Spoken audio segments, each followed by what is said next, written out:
Señor, gracias por esta tarde que tú nos concedes. Perdónanos en Cristo Jesús. Amén. Tomen asiento, por favor.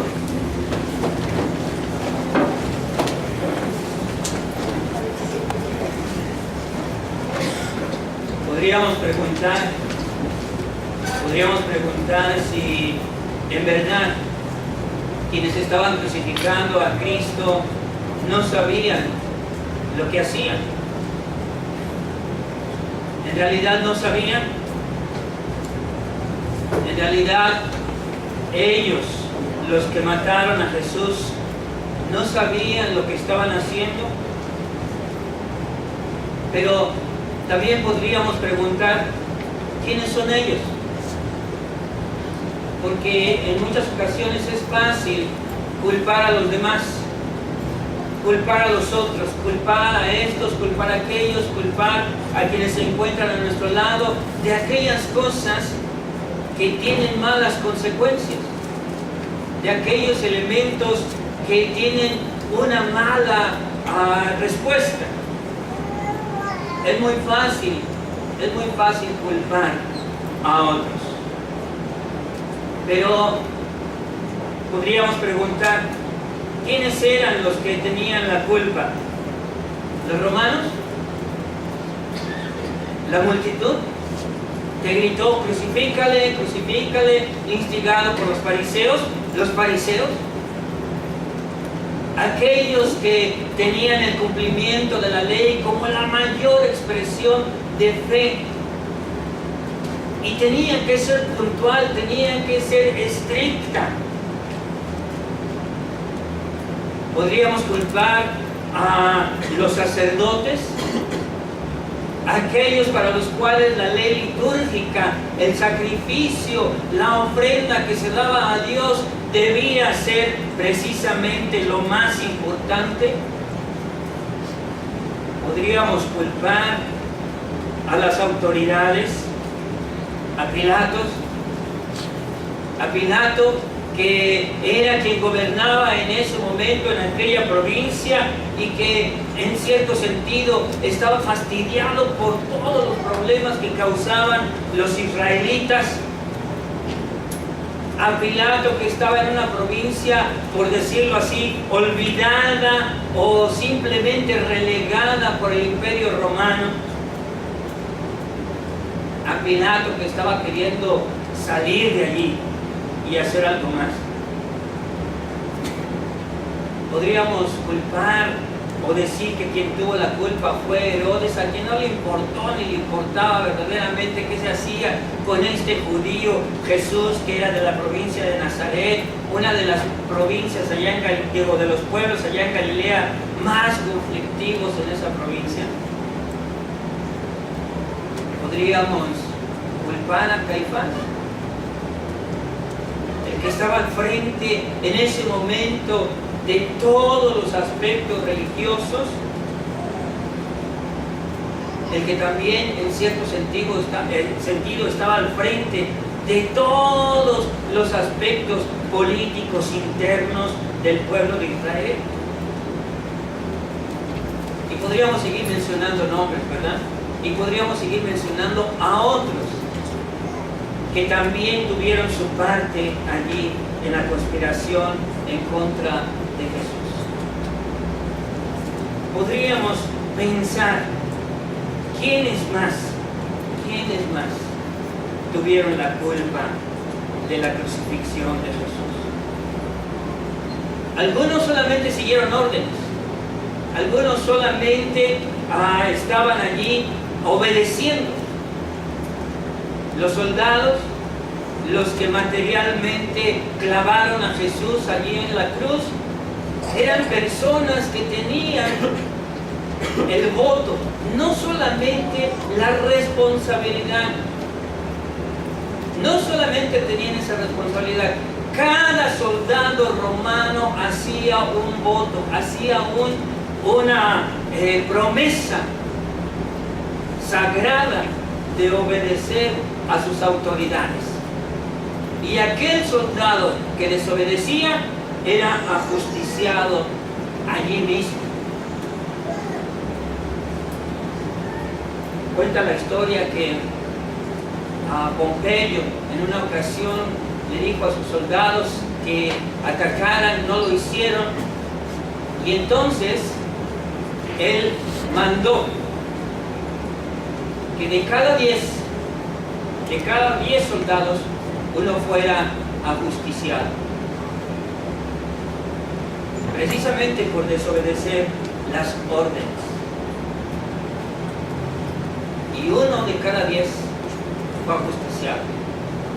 Y cuenta la historia que nunca más, bajo su mando, un soldado desobedeció sus órdenes otra vez. Así que los soldados estaban obedeciendo órdenes. Los soldados simplemente hacían lo que se les ordenaba. Pilato, Herodes, no querían simplemente mantener la paz en su territorio. No querían que no hubiera alborotos allí, en esta provincia, como ya les decía yo, olvidada, relegada por el Imperio Romano. Un lugar que se consideraba conflictivo ya de por sí. ¿Acaso esos gobernantes no querían mantener simplemente la paz en su territorio? Pero también podríamos pensar que hubo otros que trataron de mantener la paz también dentro del pueblo internamente. Recuerdan las autoridades religiosas diciendo: ¿no es acaso mejor que muera uno y no muchos?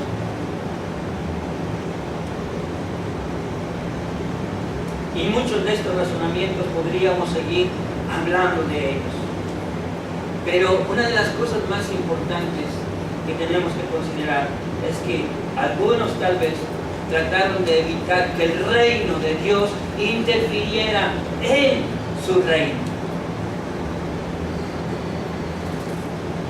Las autoridades religiosas israelitas, por supuesto, que trataron de evitar que el reino de Dios, aquel reino que el Señor vino a inaugurar, se hiciera una realidad entre ellos. Porque eso demandaría cambios, transformación, eso demandaría muchas cosas que a ellos no les iban a gustar porque ya estaban acostumbrados a lo que ya tenían. Porque cuando el reino de Dios interfiere en el reino de los hombres, todo cambia. Necesariamente tiene que cambiar. Pero también podríamos preguntar: ¿dónde hoy estamos nosotros cuando el reino de Dios interfiere en nuestro reino, en nuestra vida? ¿Dónde nos colocamos nosotros cuando el reino de Dios llega a nuestra vida?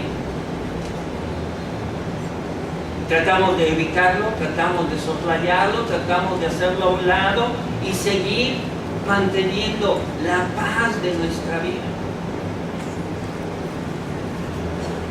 O aceptamos que el Señor interfiera en nuestros modos, en nuestras costumbres, en nuestra manera de hacer, en nuestra manera de pensar, en nuestra manera de sentir y en nuestra manera de expresar también la fe.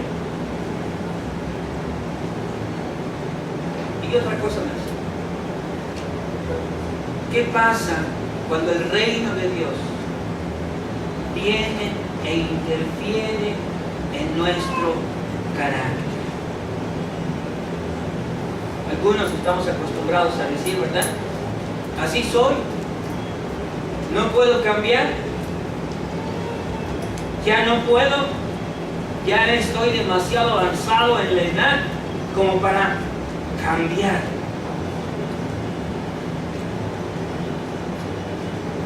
Es que tal vez no queremos dejarlo actuar en nuestra vida, cambiar nuestras costumbres, por otras mejores y buenas. Cambiar nuestra forma de pensar por otra diferente, que sea mejor para nosotros y para los demás. Cambiar nuestro corazón para que sienta de manera distinta.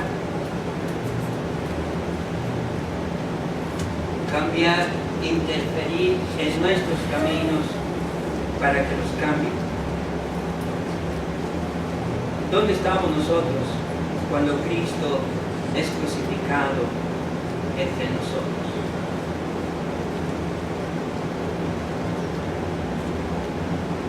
Cristo, Jesús, debía haberse enojado contra los pecadores que lo estaban clavando en la cruz.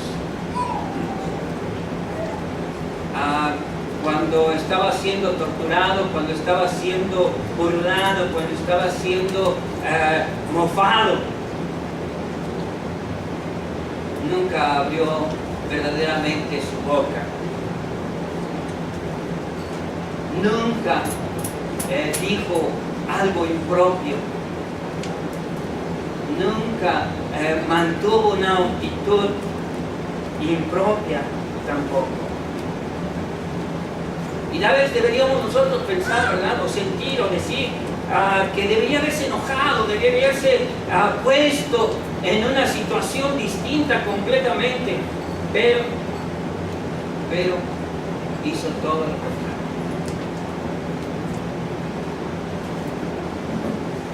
¿Y qué debería haber hecho el Señor Jesús? ¿O qué debería hacer con nosotros cuando hacemos el mal, cuando hacemos lo malo, cuando hacemos especialmente lo malo sabiéndolo?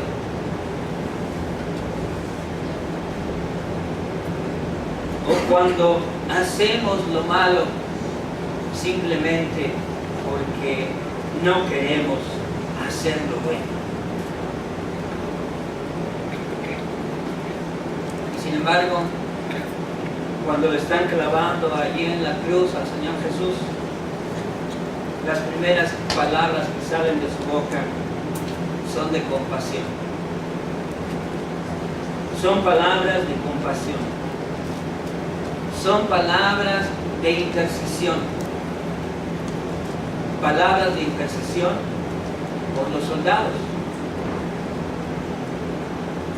Palabras de intercesión por los fariseos, quienes habían conspirado en su contra.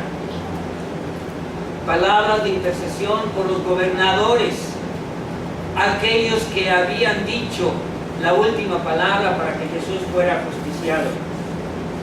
Palabras de intercesión por los sacerdotes, aquellos que se reunieron para que finalmente este justo fuera sacrificado. Palabras de intercesión por la multitud.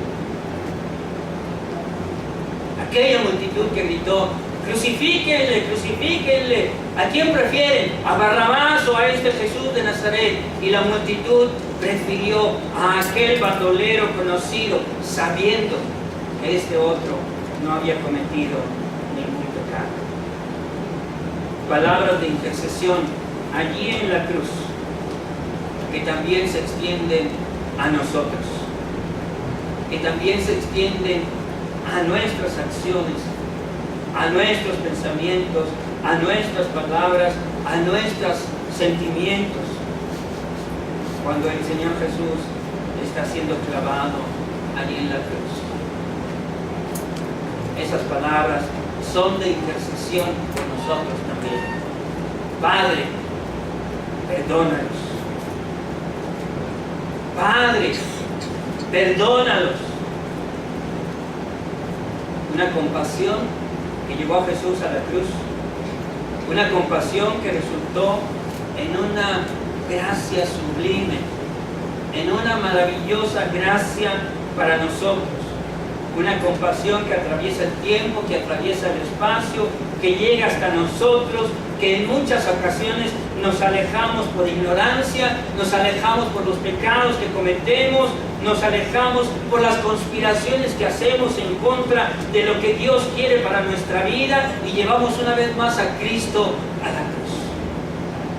Una compasión que desde la cruz lanza ese grito: Padre, perdónalos. Padre, perdónalos, porque no saben lo que hacen.